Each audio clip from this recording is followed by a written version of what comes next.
Is this speech about policy or prepping voters for the next political battle? Remember, we fight for what's right because it's time to go right. America is talking. The question is, who's really listening? From Washington to Main Street, from federal power to your local community, this is where perspective meets reality. Go right! Stand for liberty tonight! Truth in focus! Voices rise! Freedom lives when people decide.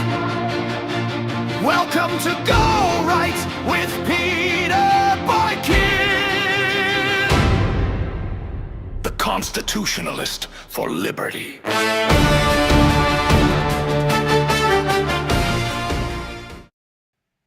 Is this speech about policy or prepping voters for the next political battle? Welcome back to Go Right with Peter Boykin, the Constitutionalist for liberty. When we talk about the State of the Union, most people think about applause lines, partisan reactions, and the immediate media spin that follows. But if you step back and look through the lens of a constitutional republic, something deeper is happening. The speech is not about a report card on where America stands.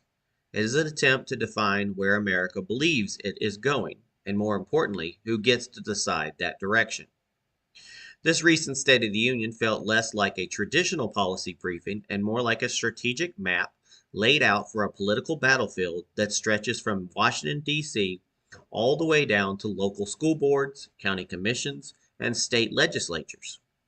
Every major theme, whether economic nationalism, border security, energy independence, or global strength, was framed not only as a governing agenda, but as a call to voters ahead of ongoing elections.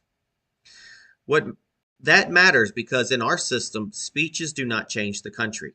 Elections do.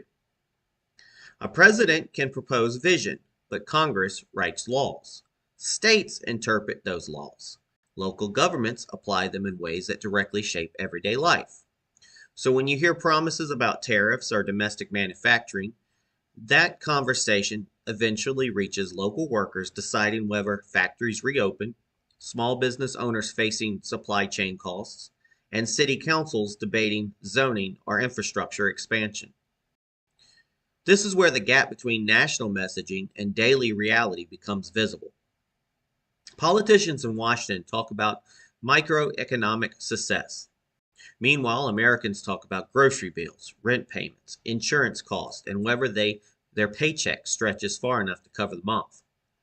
The speech leaned heavily into a narrative of national strength and recovery, but voters are not just evaluating economic charts, they are measuring their own lived experience. And here's the paradox of modern politics. Both sides claim to speak for ordinary Americans, yet many citizens feel disconnected from both parties. That frustration shows up not only in polling, but in declining trust in institutions and increasing volatility in elections. People are not just choosing between left and right anymore. Many are choosing between engagement and disengagement. The State of the Union attempted to reframe that relationship by presenting a strong executive vision, but the real question is whether voters believe that vision translates into meaningful change at the local level. Because ultimately, federal speeches are symbolic. Local consequences are tangible. When immigration is discussed at the federal level, sheriffs and mayors deal with enforcement realities. When energy policy is debated nationally, local utility rates and infrastructure decisions determine whether families can afford heating and electricity. When economic policies promise growth, state legislators decide tax structures and regulatory fireworks that either encourage or limit that growth. The speech also reflected the increasing shift towards narrative politics, where storytelling becomes as important as policy detail. Emotional framing, patriotic imagery, and strong not just to inform but to mobilize. Supporters hear affirmation of their values. Critics hear confirmation of their fears. And somewhere in the middle sits the independent voter trying to separate rhetoric from reality. That independent voter may be the most important audience right now, because elections are no longer decided purely by party loyalty. They are decided by turnout, enthusiasm, and whether voters feel that anyone is actually addressing their real concern.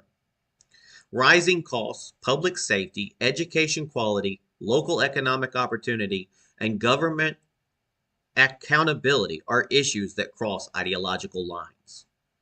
This is why the State of the Union cannot be viewed in isolation. It is a part of a larger cycle where federal messaging sets the tone, state leaders adapt that tone into legislation, and local candidates turn it into campaign slogans. The speech becomes a blueprint that echoes through campaign ads, town halls, and community debates. And here's something worth thinking about. Every time Americans focus only on presidential politics, they risk overlooking the levels of government that affect them most directly. School boards determine curriculum and policy for children. County commissioners, county officials, city officials manage budgets that impact roads, emergency services, and local taxes. State legislators shape election laws, business regulations, and criminal justice policy. The presidency may be the loudest voice, but local government is often the strongest hand guiding daily life. So what does this State of the Union actually represent? It represents a moment where political leadership attempts to define national identity during a period of uncertainty. It represents an effort to energize supporters while challenging opponents. But above all, it represents a test of whether Americans still believe their participation matters. Because in a constitutional republic, power ultimately flows from the people upwards, not from leadership downwards. The speech sets the stage. The voters write the ending. And that is the real State of the Union. If you believe in liberty, accountability, and a government that serves the people instead of managing them, then the focus cannot stop at listening to speeches. It has to continue with participation, with engagement, and with making sure that from federal offices to local councils, the voices of citizens remain louder than the noise of politics. This is Go Right with Peter Boykin, the Constitutionalist for Liberty. Follow on all the social media platforms, share the conversation, and let others know that the future of our constitutional republic is not decided by speeches alone. It is decided by what we do next. Folks, you can join us on GoRightNews.com, GoRightNC.com, PeterBoykin.com. We have this podcast on Rumble at Go Right News. We have YouTube at Go Right News as well, Go Right Peter Boykin. On other platforms, I just rediscovered BitChute, so I'll be posting there as well. It's on X, it's on X Twitter, Instagram, Facebook. Everywhere you can pretty much find us, you're going to find us. Please share, like, and you can also donate at Cash App, the $ GoRightNews.com to help our website continue to grow. God bless everybody.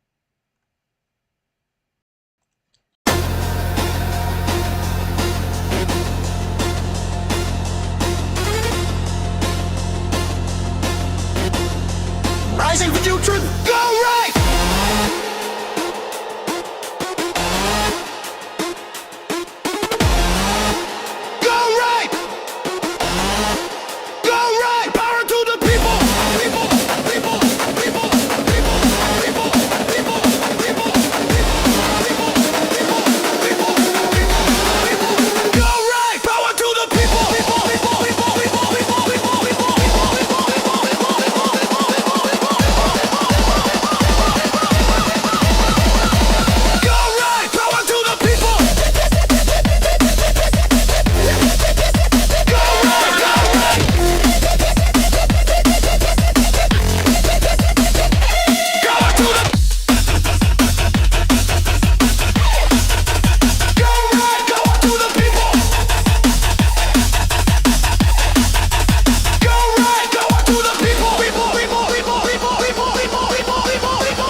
Remember, Trump's State of the Union a turning point or just another political speech? Welcome back to Go Right with Peter Boykin, the Constitutionalist for Liberty, where we slow down the noise of the headlines and take a deeper look at what is really happening in our constitutional republic. Tonight we are talking about the State of the Union, not just as a speech delivered from a podium in Washington, but as a moment that reveals where the country believes it stands and where it may be heading next. A quiet moment before a major speech often tells you more than the speech itself. Lawmakers gather, cameras wait, pundits prepare reactions before a single word is spoken. And across America, people either lean forward with hope or lean back with skepticism.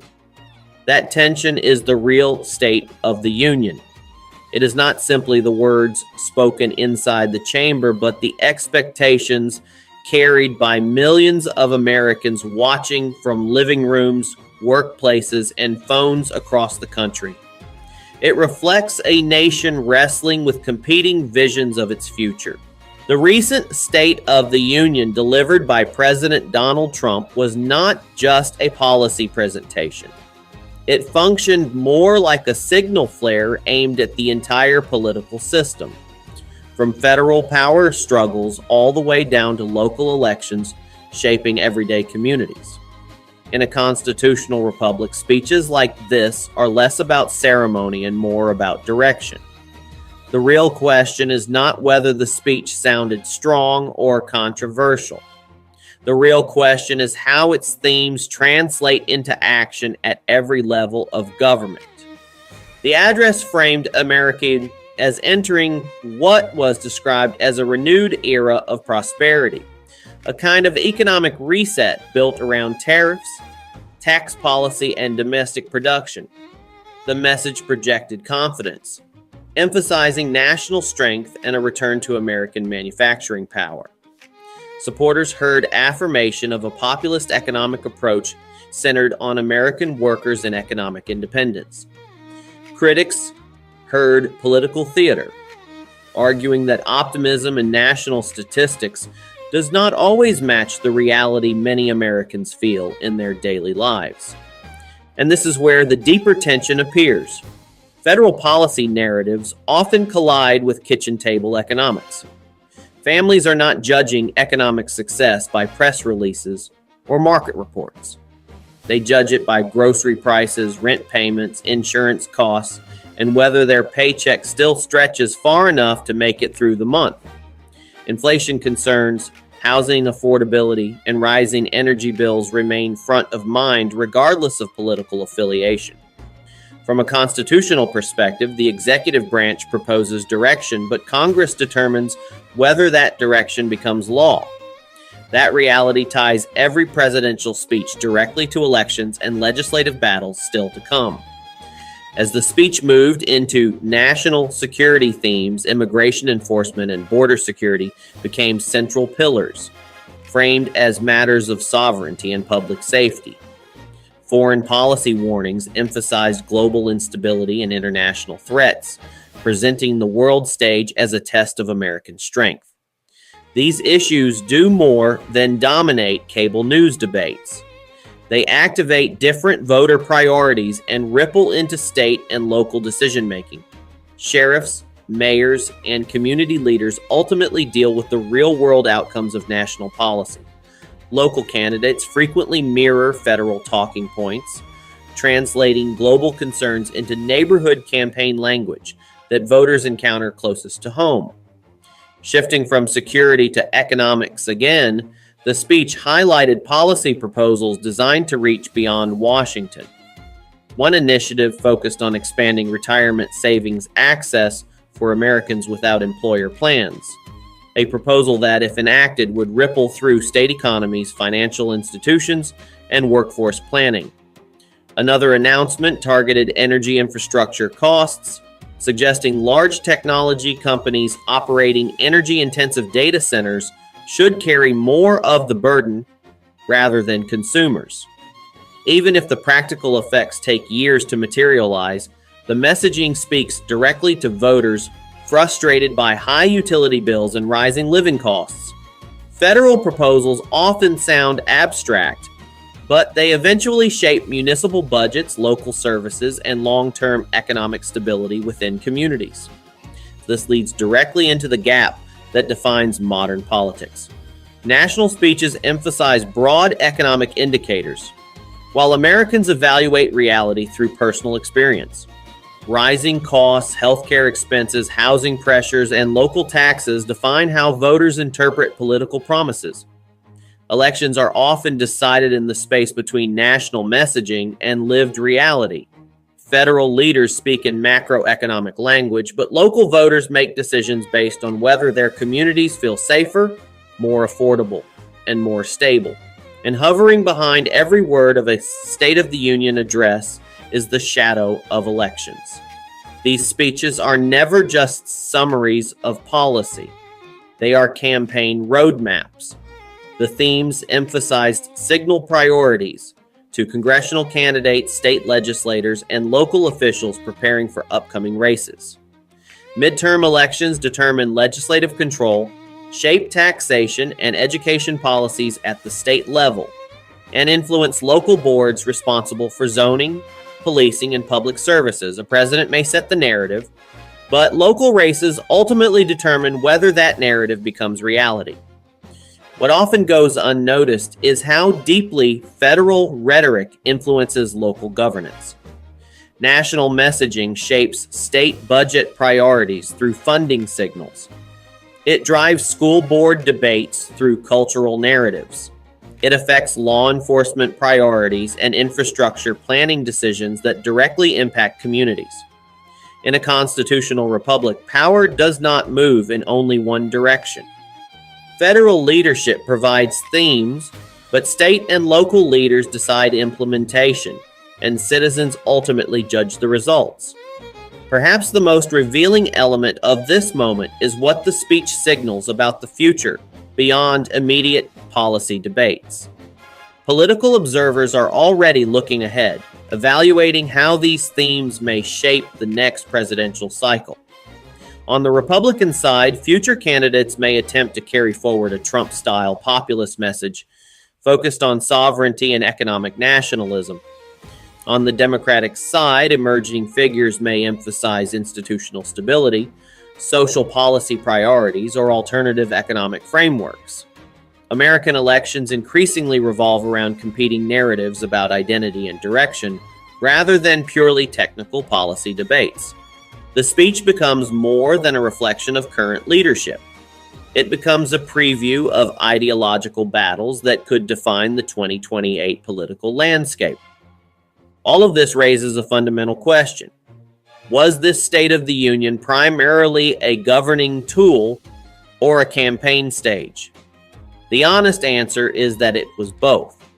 Presidential messaging must govern, persuade, and mobilize simultaneously. It must reassure supporters, challenge opponents, and test ideas that may define future elections. And that brings us back to the real meaning of the State of the Union. It is not found in applause lines or partisan reactions. It is found in what happens afterward.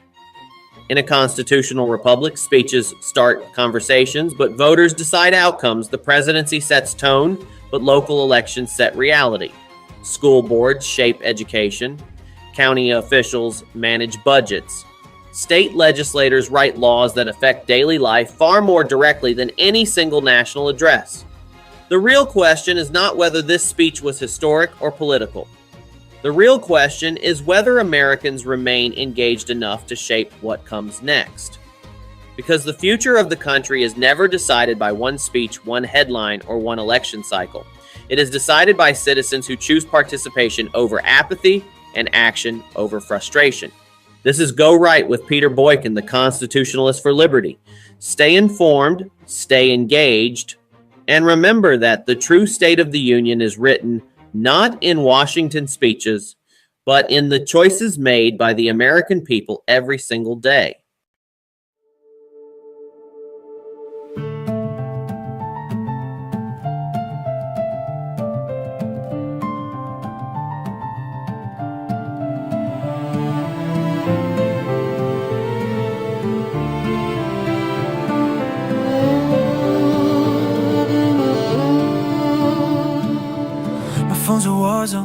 every day, everyone shouting, no one prays. They say, pick a side, but I just want peace. Freedom's a fight that never sleeps. Oh, oh, oh, oh, oh, oh, oh. They call it progress when you can't speak. They call it love, but they crush the weak. I won't hide, won't look away. I'll go right anyway. Oh, oh, oh, oh.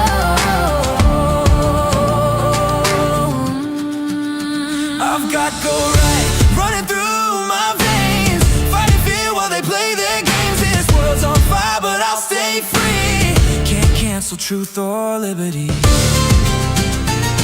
Yeah.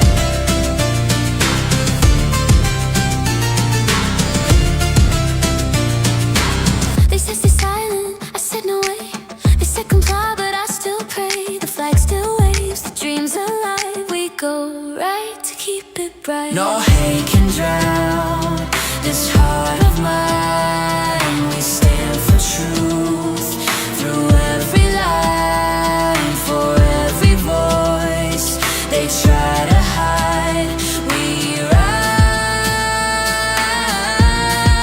we go right. We've got go right in our souls tonight, rising strong in the blinding light. The storm may rage, but truth won't die. We go right, we reach for the sky.